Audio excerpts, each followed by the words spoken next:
In this video, we're going to talk about walls, and we will see better how we can define the structure and customize the structure of a wall. So we're going to start again with our previous file that we developed in the previous lesson, and we're gonna go from there. And also I want to show you some additional information about the roofs. So in the previous video we talked about creating different types of roofs: the roof by extrusion and the roof by its perimeters, which you can find here, so by extrusion and by footprint. But also you can create more types of roofs by also uniting them with this tool right here, which is join or unjoin roof. And I'm going to show you this and how to create an opening right there. So let me just show you here a quick overview. There you go. So you can see here that I have created a more customized wall profile, and also the structure of this wall, it's customized as well, and we're gonna see how to do that in this video. So I want to copy this one here and bring it into this other project. So I will just do Ctrl+C, Ctrl+V, I'm gonna place it right there so that we will use it later. Okay, let's get started, and let's start by talking about more information about the walls. Now, first of all, you can see here this is a wall, but it's a low detail view, so I'm gonna increase the level of details. I'm gonna switch to fine, and you can see now that the walls has its own structure. Now each structure is composed by layers on top of other layers, and they have usually different materials, and again you can customize all of that. Now we're gonna stick with this and then we will modify that later. We're gonna start with something more basic and then proceed there. And also here you can see some customized profile. I'm also going to show you how to do that. So let's get started here. This was our CAD file that we imported earlier and that we can use as a reference. You can see it's not really precise. It has different thickness here for the walls, so we're gonna keep that just as a reference. We don't really need to do the exact same thing. Now first of all, let's start to create some new walls. And well, if you have a CAD file, that's gonna be easier because you can go to the wall, you can do pick line and click on that line, and that's gonna become your wall.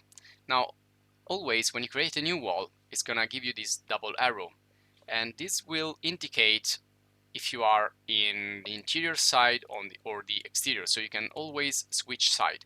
Now this is difficult to understand when you have a wall without a structure, but usually when you use a template you can always change the wall. So if we go here, when we have the wall selected, we can move here and change the family or type that we are using.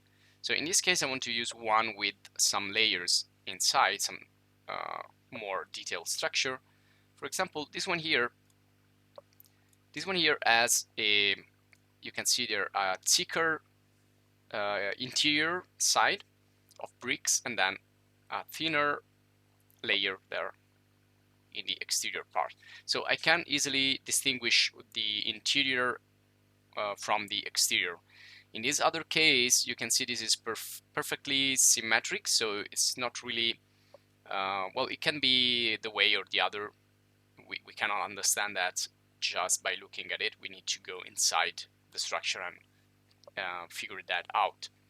Now you can also decrease here, of course, the height. So if you want to create, let's say, a small wall, not a wall that goes all the way to the top, you can make 1 meter, for example, to create some railings around the house. And you can see now it's not, we don't see the section of the wall, we just see the top part.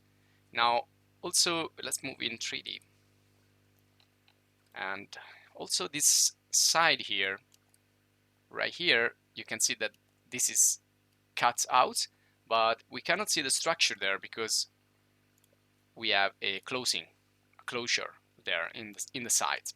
Now you can also define that. I'm gonna show you where. And well, this is now actually two walls, one on top of the other. This is the one that we created right now. Okay, now let's move on and see some other important and basic stuff. Now, when we insert a wall, we can always use this temporary dimension.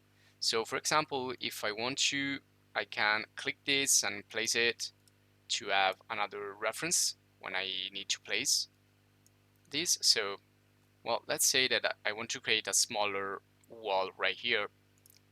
So I'm gonna go here to wall, and you have a smaller one.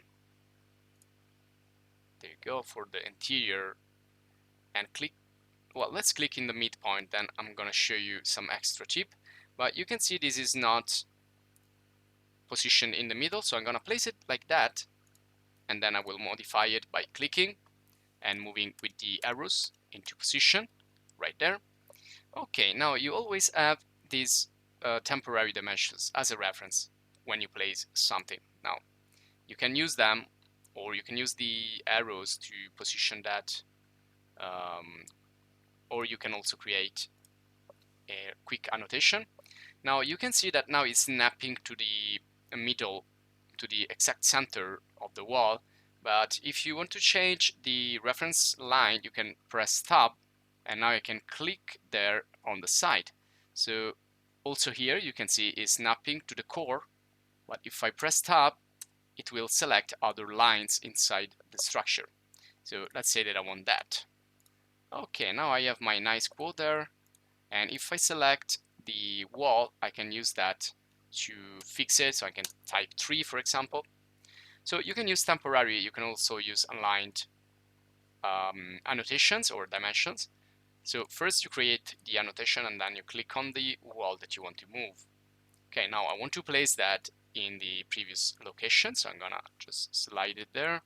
And of course you can use the keys, and remember that the more you zoom, the less movement you will have, the less increment.